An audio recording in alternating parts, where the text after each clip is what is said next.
எடப்பாடியார் அறிவிச்ச வேட்பாளர்கள் பட்டியல்ல ஒரு பெரிய சஸ்பென்ஸ் இருக்குதுன்னு சொன்னா உங்களால நம்ப முடியுதா?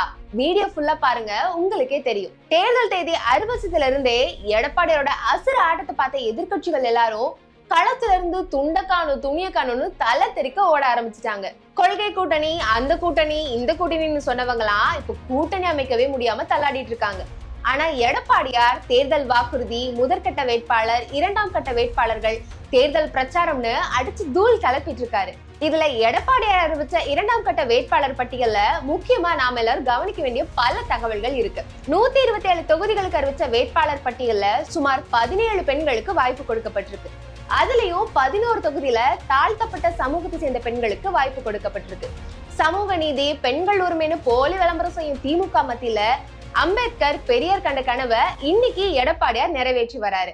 இது மட்டும் இல்லாம 24 வழக்கறிஞர்கள், 7 மருத்துவர்கள் உட்பட சுமார் 40க்கும் மேற்பட்ட புதிய முகங்களுக்கு வாய்ப்பு கொடுத்திருக்காரு எடப்பாடியார்.